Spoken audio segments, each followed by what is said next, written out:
আমার প্রিয় ছাত্রছাত্রীবৃন্দ, সিধো কানহো বিরসা ইউনিভার্সিটির অন্তর্গত বিভিন্ন কলেজে যে সমস্ত ছাত্রছাত্রী পড়াশোনা করছো, তোমাদের জন্য এই ভিডিওটি অবশ্যই ভিডিওটি শেষ পর্যন্ত দেখবে, কোনো রকমের স্কিপ করবে না, তাহলে তোমাদেরই প্রয়োজনীয় ইনফরমেশান তোমরা জানতে পারবে না। আর ভিডিওটি যদি ভালো লাগে অবশ্যই ভিডিওটি বন্ধুদের সঙ্গে শেয়ার করবে, যাতে তোমার মতো তোমার বন্ধু উপকৃত হতে পারে।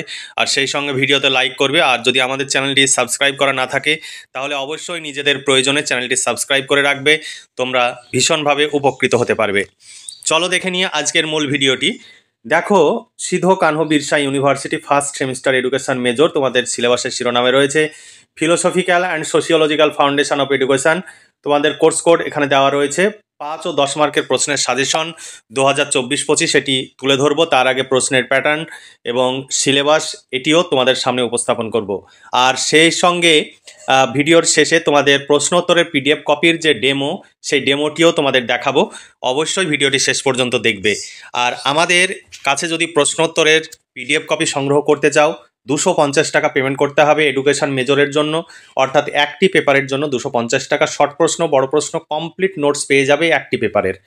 এর বাইরে কোনো প্রশ্নোত্তর পড়ার প্রয়োজন হবে না। যদি সংগ্রহ করতে চাও তাহলে নিচে দেওয়া হোয়াটসঅ্যাপ নাম্বারে যোগাযোগ করে নোটসগুলো সংগ্রহ করে নাও, ভীষণভাবে উপকৃত হবে। আমাদের কাছে নোটস সংগ্রহ করলে তোমাদের অর্থ এবং সময়ের সাশ্রয় হবে, কারণ বিভিন্ন জায়গায় তোমরা নোটস সংগ্রহ করতে যাও এবং এই নোটস সংগ্রহ করার জন্য তোমাদের অনেক টাকা খরচ করতে হয়। তাছাড়া যাতায়াত খরচ রয়েছে, টিফিন খরচ রয়েছে। তোমরা হিসাব করলেই নিজেরাই বুঝতে পারবে তোমাদের কত টাকা খরচ হয়। আর সেখানে তোমরা মাত্র 250 টাকায় তোমরা একটি কমপ্লিট নোটস তোমরা পেয়ে যাচ্ছ, এর বাইরে কোনো প্রশ্ন উত্তর পড়তে হবে না। তাহলে এবার চলো দেখে নিই। প্রথমে প্রশ্নের প্যাটার্নটি তোমাদের সামনে তুলে ধরবো, কী কী ধরনের তোমাদের প্রশ্নের হতে পারে, কী ধরনের প্রশ্নের প্যাটার্ন সেটি দেখে নাও।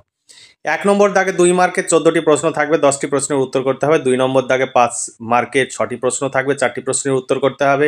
3 নম্বর দাগে 10 মার্কের 4টি প্রশ্ন থাকবে, 2 মার্কের 2টি প্রশ্নের উত্তর করতে হবে। এই ধরনের তোমাদের প্রশ্নের প্যাটার্ন হবে, তোমরা দেখে নিতে পারো। তবে ইউনিভার্সিটি প্রশ্নের প্যাটার্ন যখন তখন পরিবর্তন করতে পারে।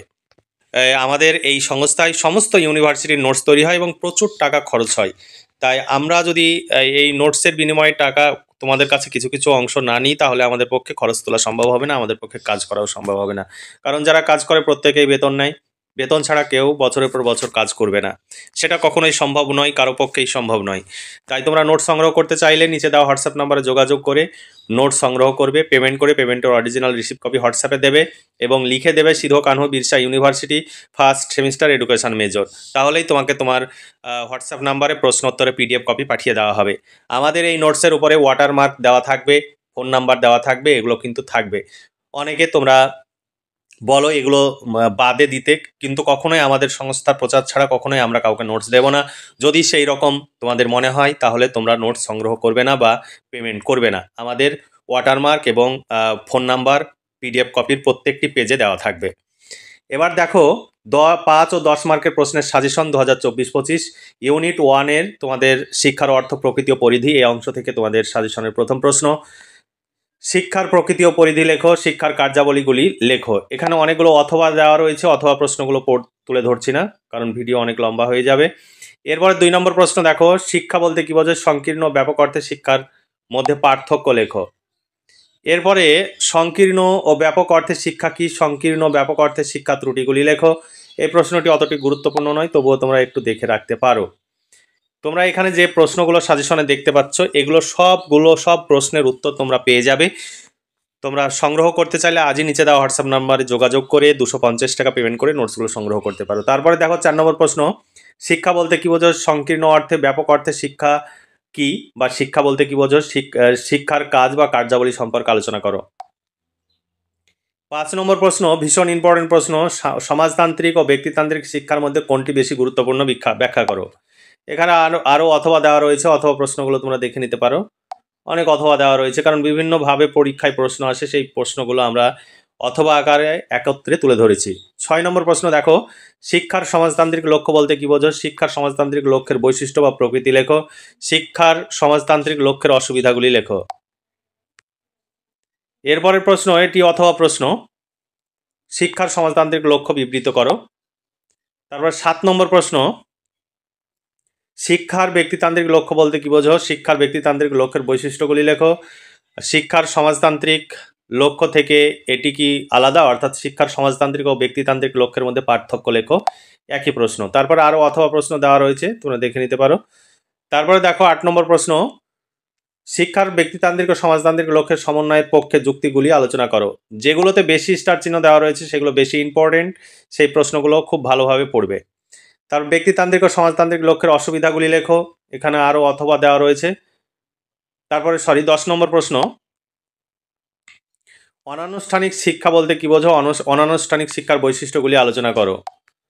তারপরে প্রশ্ন, অনানুষ্ঠানিক বা অপ্রথাগত শিক্ষার প্রয়োজনীয়তা সম্পর্কে আলোচনা করো। দূরাগত শিক্ষার উদ্দেশ্যগুলি লেখো। 12 নম্বর প্রশ্ন, প্রথাগত বা নিয়ন্ত্রিত শিক্ষা বলতে কি বোঝো, প্রথাগত বা নিয়ন্ত্রিত শিক্ষার বৈশিষ্ট্যগুলি আলোচনা করো। প্রথাগত বা নিয়ন্ত্রিত ও অনিয়ন্ত্রিত বা অপ্রথাগত বা অনানুষ্ঠানিক শিক্ষার মধ্যে পার্থক্যগুলি লেখো। এরপরে ইউনিট 2 থেকে তোমাদের প্রশ্ন, ইউনিট 2 থেকে ভারতীয় দর্শনের প্রধান বৈশিষ্ট্যগুলি আলোচনা করো। 2 নম্বর প্রশ্ন, জৈন দর্শনের দার্শনিক সম্প্রদায়ের সংক্ষিপ্ত বর্ণনা দাও। জৈন দর্শনের শিক্ষাগত তাৎপর্য ব্যাখ্যা করো। তারপরে প্রশ্ন, জৈন দর্শনের জ্ঞান তত্ত্ব সম্পর্কে আলোচনা করো। শিক্ষাক্ষেত্রে বৌদ্ধ দর্শনের প্রভাব আলোচনা করো, অথবা শিক্ষাক্ষেত্রে বৌদ্ধ দর্শনের শিক্ষার লক্ষ্য, পাঠ্যক্রম, শিক্ষাদান পদ্ধতি ও শিক্ষক সম্পর্কে আলোচনা করো। তারপরে প্রশ্ন, ভীষণ ইম্পর্টেন্ট প্রশ্ন, শিক্ষা দর্শনের মূল তত্ত্বসমূহ আলোচনা করো, অথবা বৌদ্ধ দর্শনের জ্ঞান তত্ত্ব আলোচনা করো, অথবা বৌদ্ধ দর্শন অষ্টাঙ্গিক মার্গ ও 4টি আর্য সত্য সম্পর্কে আলোচনা করো। এখানে আরও অথবা দেওয়া রয়েছে। তারপরে বি অপশান থেকে, পাশ্চাত্য দর্শনের স্কুল থেকে, আদর্শবাদ বা ভাববাদীদের মতে শিক্ষার লক্ষ্য, পাঠ্যক্রম, শিক্ষণ পদ্ধতি, শিক্ষকের ভূমিকা ও শৃঙ্খলা সম্পর্কে আলোচনা করো। এখানে অথবা প্রশ্ন আছে, দেখে নিতে পারো। বা তারপর বাস্তববাদীদের মতে শিক্ষার লক্ষ্য, পাঠ্যক্রম, শিক্ষাদান পদ্ধতি, শিক্ষক ও শৃঙ্খলা সম্পর্কে আলোচনা করো। এই প্রশ্নগুলো কিন্তু ভীষণ ইম্পর্টেন্ট, তোমরা অবশ্যই ভালো করে পড়বে, পরীক্ষায় সব কমন পেয়ে যাবে। আমাদের কাছে যদি নোট সংগ্রহ করো তাহলে বেশি উপকৃত হবে, কারণ বিভিন্নভাবে প্রশ্ন আসলে সেই প্রশ্নগুলো কিভাবে উত্তর লিখতে হয় সেগুলো আমাদের পিডিএফে উত্তর রেডি করা রয়েছে। বাস্তববাদ ও আদর্শবাদকে আলাদা ব্যাখ্যা করো। তারপর প্রশ্ন, প্রয়োগবাদ অনুসারে শিক্ষার লক্ষ্য, পাঠ্যক্রম, শিক্ষক ও শিক্ষণ পদ্ধতি সম্পর্কে লেখো, অথবা অপ্রয়োগবাদীদের মতে শিক্ষার লক্ষ্য ও শিক্ষাদান পদ্ধতি সম্পর্কে আলোচনা করো। তারপরে প্রশ্ন, মহান শিক্ষাবিদ থেকে প্রশ্ন, স্বামী বিবেকানন্দ থেকে, শিক্ষাক্ষেত্রে স্বামী বিবেকানন্দের অবদান আলোচনা করো, অথবা শিক্ষাক্ষেত্রে স্বামী বিবেকানন্দের মতে শিক্ষার লক্ষ্য, পাঠ্যক্রম, শিক্ষণ পদ্ধতি ও শিক্ষকের ভূমিকা ও শৃঙ্খলা সম্পর্কে আলোচনা করো। এখানে অথবা স্বামী বিবেকানন্দের শিক্ষা দর্শন সম্পর্কে আলোচনা করো।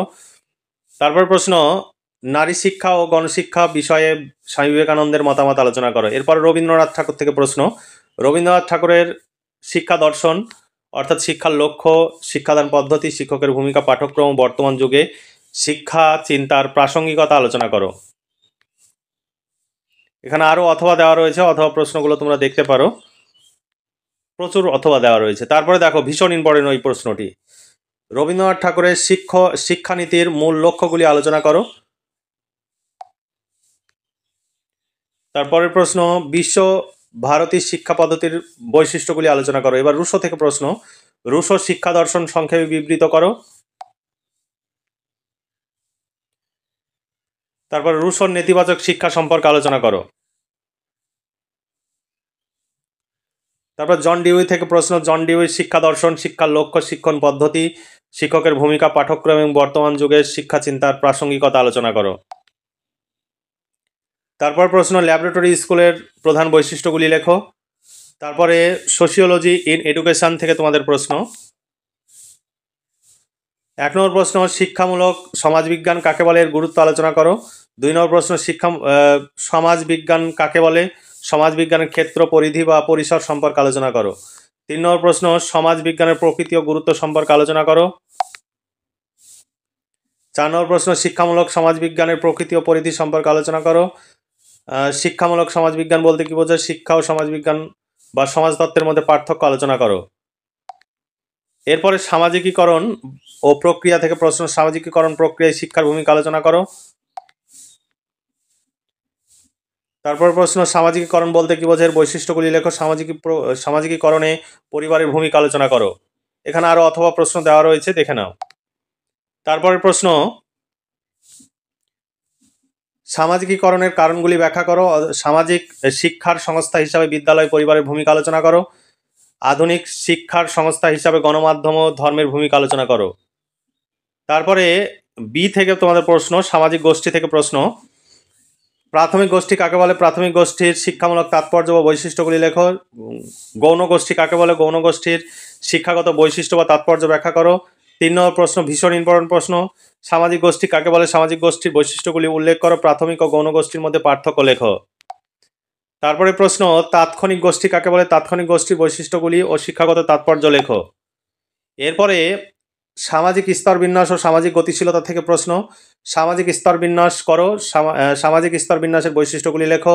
সামাজিক সচলতা বা গতিশীলতা কাকে বলে? সামাজিক গতিশীলতার বৈশিষ্ট্যগুলি লেখো। শিক্ষা ও সামাজিক গতিশীলতার সম্পর্ক লেখো। সামাজিক গতিশীলতা কাকে বলে? সামাজিক গতিশীলতার শিক্ষার ভূমিকা কী? 8 নম্বর প্রশ্ন, সামাজিক গতিশীলতা বলতে কী বোঝো? সামাজিক গতিশীলতার কারণগুলি লেখো। সামাজিক গতিশীলতার প্রকারভেদগুলি আলোচনা করো।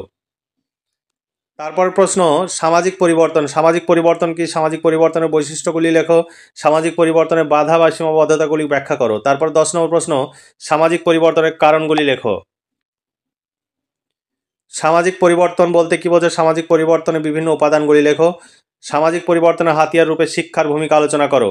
তারপরে সি থেকে এবং লাস্ট অধ্যায় থেকে তোমাদের প্রশ্ন, বিশ্বায়ন কি? বিশ্বায়ন সম্পর্কে সংক্ষেপে আলোচনা করো। শিক্ষার সাথে বিশ্বায়নের সম্পর্ক কী বা সম্পর্ক আলোচনা করো। ভারতের শিক্ষা ব্যবস্থায় বেসরকারীকরণের কারণ আলোচনা করো। সামাজিক পরিবর্তন ও শিক্ষায় বেসরকারীকরণের ধারণার সম্পর্ক আলোচনা করো। এই ছিল তোমাদের সাজেশন ভিত্তিক প্রশ্ন। তোমাদের অনেক বড় সিলেবাস, 2টি পেপারের সিলেবাসকে এক জায়গায় করা হয়েছে, ফলে সিলেবাস অনেক বড়, যে কারণে তোমাদের প্রশ্নের সংখ্যাও বেশি। কারণ অল্প সংখ্যক প্রশ্ন পড়লে তোমাদের কমন পাওয়া ভীষণ টাফ হবে। কারণ তোমাদের ইউনিভার্সিটিতে প্রতিটি বিষয়েরই সিলেবাস কিন্তু দ্বিগুণ সিলেবাস অন্যান্য ইউনিভার্সিটির তুলনায়, যে কারণে ভীষণ তোমাদের টাফ এই সিলেবাস অনুযায়ী সাজেশন তৈরি করা। তাই তোমরা চেষ্টা করবে আমাদের যে প্রশ্নগুলো দিলাম, যেগুলোতে বেশি স্টার চিহ্ন দেওয়া রয়েছে, সেগুলো ভালো করে পড়বে। এরপরে দেখো প্রশ্ন উত্তরের পিডিএফ কপি। এটি প্রশ্ন উত্তরের পিডিএফ কপি, এখানে দেখতে পাচ্ছ। ইউনিট অনুযায়ী পরপর তোমরা যেভাবে প্রশ্ন দেখলে সেই অনুযায়ী পরপর এখানে উত্তর লেখা রয়েছে। তোমাদের সুন্দর করে পয়েন্টস আকারে উত্তর লেখা রয়েছে। কিভাবে প্রশ্ন আসলে, কোন অংশে প্রশ্ন আসলে কোন অংশ লিখতে হবে, সেইগুলো তোমরা পরিষ্কারভাবে বুঝতে পারবে। আর এই আমাদের কাছে নোট সংগ্রহ করলে তোমাদের এই নোট সংগ্রহের জন্য বিভিন্ন জায়গায় ছুটাছুটি করে যে প্রচুর টাকা তোমরা ব্যয় করছো এবং প্রচুর সময় ব্যয় করছো, সেই সময় ব্যয় করার প্রয়োজন হবে না। আমাদের এই নোটসগুলো মাত্র 250 টাকা পেমেন্ট করতে হবে। এডুকেশন মেজর পেপারের জন্য কমপ্লিট নোটস পেয়ে যাবে। এর বাইরে তোমাকে কিচ্ছু পড়তে হবে না, কোনো কিচ্ছু প্রয়োজন হবে না। আর তোমরা যদি এই প্রশ্নগুলোর উত্তর রেডি করার জন্য বই কিনতে যাও, তাও তোমাকে 2-3টি রাইটারের বই কিনতে হবে, যে বইয়ের মূল্য 2-3টি বই কিনতে গেলে প্রায় 1000 টাকা তোমাদের লেগে যাবে। তারপরে সেখান থেকে তোমাকে নোটস তৈরি করতে হবে, প্রচুর সময়ের ব্যাপার, যেটা তোমাদের পক্ষে অনেকটাই অসম্ভব হয়ে যাবে। আর তোমরা যদি টিউশন পড়তে বা কোচিং সেন্টারে যাও, সেখানেও তোমাদের অনেক টাকা ব্যয় হবে। যাতায়াত খরচ রয়েছে, টিফিন খরচ রয়েছে, সেগুলো হিসাব করতে গেলে তোমরা বুঝতে পারবে কত টাকা খরচ হয় একটা সেমিস্টারে একটি বিষয়ের নোটস সংগ্রহের জন্য। আমাদের কাছে প্রতি পেপারের নোটস পেয়ে যাবে, তবে যে বিষয়গুলোর ছেলে মেয়েদের চাহিদা আছে সেইগুলো আমরা তৈরি করি, কারণ আমাদের খরচ তোলা মুশকিল হচ্ছে। তাই তোমরা যদি আমাদের কাছে নোটস সংগ্রহ করো, আমরা যদি খরচ তুলতে পারি, পরবর্তী সেমিস্টারেও আমাদের কাছে নোটস পাবে। আর যদি খরচ তুলতে না পারি, তাহলে আমাদের পক্ষে নোটস তৈরি করা সম্ভব নয়, কারণ প্রচুর টাকা আমাদের খরচ হয়। সেই খরচ তোলা সম্ভব না হলে কেউই কখনো কোনো কাজ করবে না।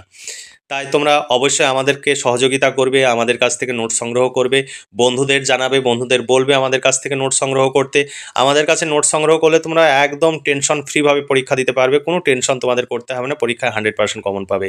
তাই ছোটাছুটি না করে, শুধু সময় ব্যয় না করে তোমরা আজই যোগাযোগ করো এবং নোটসগুলো সংগ্রহ করে পড়াশোনা করো। তোমরা ডেমো দেখতে চাও, এখানে দেখে নাও, পুরোটাই কম্পিউটার টাইপ, এর সঙ্গে ওয়াটারমার্ক এবং মোবাইল নাম্বার যেভাবে দেখতে পাচ্ছ এইভাবে দেওয়া থাকবে, চ্যানেলের ওয়াটারমার্ক দেওয়া থাকবে, কিন্তু সেই ওয়াটারমার্ক খুবই হালকা, সেগুলো বোঝা যাবে না, প্রিন্ট আউট বের করলে সেই ওয়াটারমার্ক বোঝা যাবে না।